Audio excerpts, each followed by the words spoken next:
Hello everyone, this is practice questions plus past paper questions of IMET. I think they're only the past paper questions of IMET from chemistry subject. So I guess this is part 3.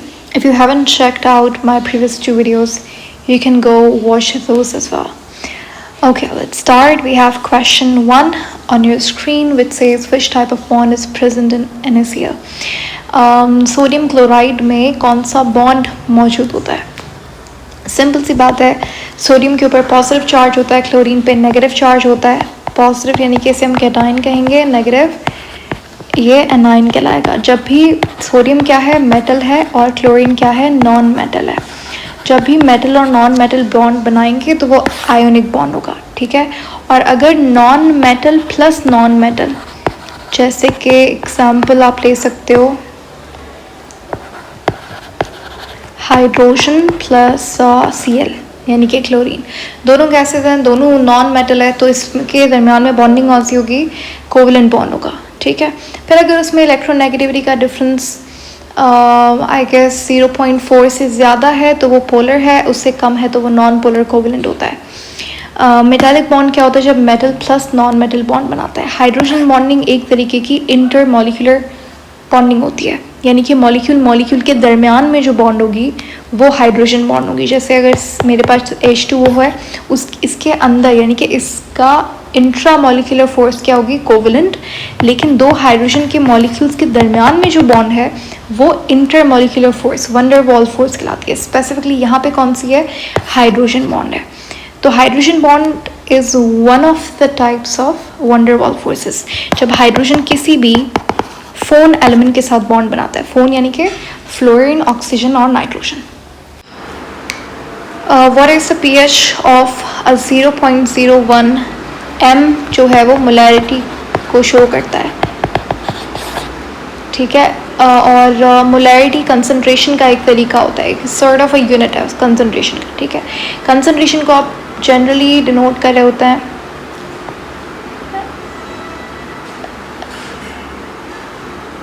Concentration का unit क्या होता है? मोल पर decimetre cube, ठीक है. लेकिन आप इसको मोलैलिटी और कंसंट्रेशन इस तरीके से भी आप इसको डिनोट कर सकते हैं. किसे? कंसंट्रेशन को. कंसंट्रेशन होती क्या है? Number of moles per unit of volume. अब इस तरीके का क्वेश्चन आपको बहुत देखने को मिलेगा. पिछले जितने भी पास्ट पेपर्स आए हैं, जितने भी आपको क्वेश्चन देखने को मिलेंगे केमिस्ट्री में, तो ये जो पीएच वाले क्वेश्चंस हैं, इसमें क्या होता है, जब आपको पीएच पूछे तो इसकी सिंपल ट्रिक ये है. अब यहाँ पे उसने हमें कहा है कि बताइए HCl का आपके पास सोल्यूशन है, उसकी कंसंट्रेशन 0.01 m है, और बताइए उसकी पीएच क्या हो गया. पीएच के लिए आप क्या करते हैं? अगर आपको कंसंट्रेशन गिवन है तो आप पीएच फाइंड करेंगे. बेसिकली आप लॉग की 10 पावर जो होती है वो क्या होता है? पीएच होती है. फॉर एग्जांपल अगर यहाँ पे इस डेसिमल को आपको मूव करना है तो ये 2 स्पेसेस 2 टाइम्स मूव होगा, तो -2 टाइम्स, ठीक है. तो ये 10 की पावर -2 हो जाएगी. जब आप इसे आगे फर्दर लॉग लेंगे, इसका मैं आपको शॉर्ट ट्रिक बता रही हूँ, आप किस तरीके से पीएच वाले क्वेश्चंस सॉल्व कर सकते हैं अगर कंसंट्रेशन गिवन है तो.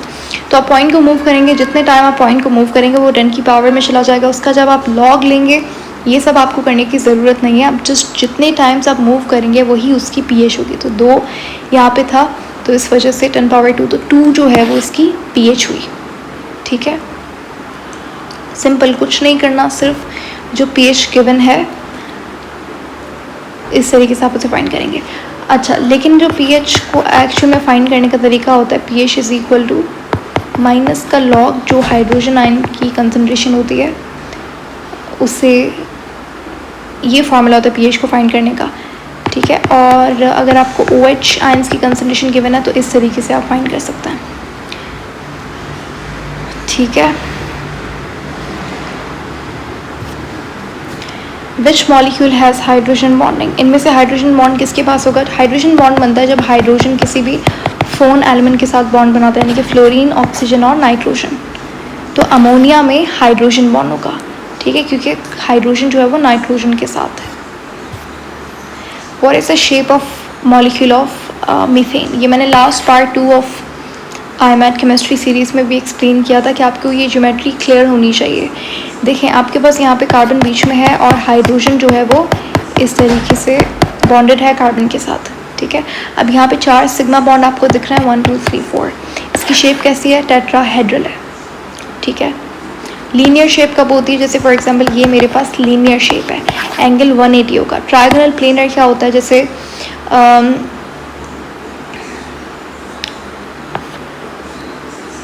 ट्रायंगल प्लेनर में आपके पास 2 सिग्मा बॉन्ड होते हैं। जैसे अगर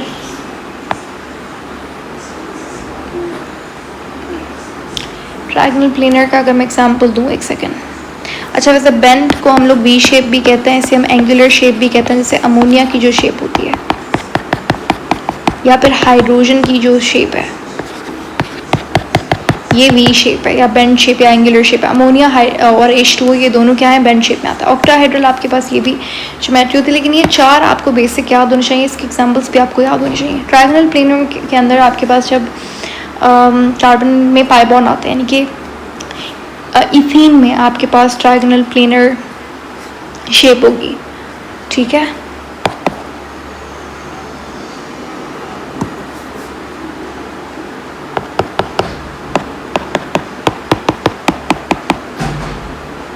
ये इथीन का स्ट्रक्चर है, C2H4।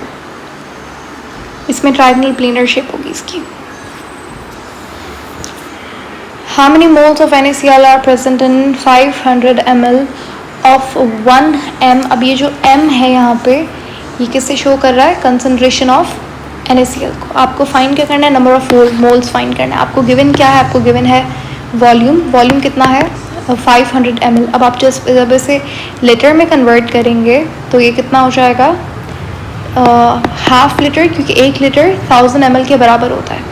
क्योंकि यहाँ पे 500 ml है तो ये हाफ लीटर के बराबर हो जाएगा, यानी कि 0.5 लीटर्स, ठीक है। आपको फाइंड क्या करना है? Number of moles. So concentration आपको गिवन है 1 मोलर कंसनट्रेशन है NaCl सोल्यूशन की। तो फार्मूला क्या होता है?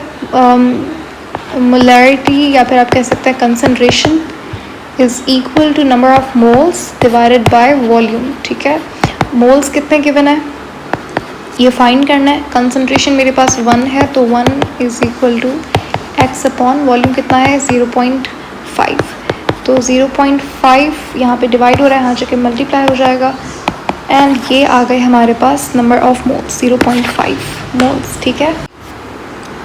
What is the conjugate base of H2CO3? ये हमारे पास एक एसिड है, ठीक है। This is carbonic acid. वैसे कॉन्जुगेट बेस क्या होती है? जब एक एसिड हाइड्रोजन को डोनेट कर देता है तो पीछे हमारे पास जो रिमेन है वो क्या कहलाएगा? Conjugate base. अगर यहाँ से हाइड्रोजन आप रिमूव कर देंगे, एक हाइड्रोजन, तो ये बाइकार्बोनेट आयन बन जाएगा, ये रहा, ठीक है। अगर यहाँ से 2 हाइड्रोजन रिमूव करेंगे तो ये कार्बोनेट आयन बन जाएगा। कार्बोनेट आयन उन्होंने ऑप्शंस में भी नहीं ये दिया हुआ है यहाँ पे। What is the conjugate base of? अच्छा, ये क्वेश्चन यहाँ पे रिपीट हुआ है। Which of the following gases is the highest diffusion rate at room temperature? आप डिफ्यूजन रेट के लिए आप ग्राहम्स लॉ का यूज़ करते हैं। डिफ्यूजन रेट कैसे फाइंड करते हैं? डिफ्यूजन रेट इन्वर्सली प्रोपोर्शनल होता है किसके? स्क्वायर रूट ऑफ मास के। अब आप यहाँ पे खुद सॉल्व कर सकते हैं डिफ्यूजन रेट और मास के दरमियान का मैंने आपको रिलेशनशिप बता दिया है। अब आप क्या करेंगे? जो गैसेस गिवन है उसका मास यहाँ पे रख देंगे, ठीक है। तो अब आप अलग अलग इसका मास निकालेंगे, उसका रूट लेंगे इन्वर्स में ही, सही है।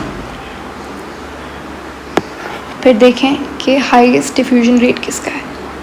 टू कंफर्म आप मुझे कमेंट्स में भी बता सकते हैं। जस्ट लाइक इट अगर वो आंसर सही हुआ तो। या that's sort of your homework. Good luck for that. What is the number of atoms in 2 moles of oxygen? देखो, अगर 1 मोल में आपके पास एवोगाड्रो नंबर ऑफ एटम्स है तो 2 मोल में कितना हो जाएगा? कितना हो जाएंगे तो आप 2 को मल्टीप्लाई करवा देंगे एवोगाड्रो नंबर से। एवोगाड्रो नंबर की वैल्यू होती है 6.02 मल्टीप्लाइड बाई 10 पावर 23। इसे आप 2 से मल्टीप्लाई करवाएंगे, क्या हो जाएगा 12 पॉइंट समथिंग, ठीक है। अब 12.04 मल्टीप्लाइड बाय 10 पावर 23 होगा। अब यहाँ पे ऑप्शंस में आपको 12 पॉइंट कुछ नहीं दिख रहा, क्या मैंने पॉइंट को यहाँ मूव किया, जब आप पॉइंट को पीछे की तरफ मूव करेंगे तो 1.2 हो गया मल्टीप्लाइड बाय 10 पावर, यहाँ पे +1 पावर हो जाएगी तो 24। इसका मतलब ऑप्शन कौन सा, बी ऑप्शन बिल्कुल ठीक है।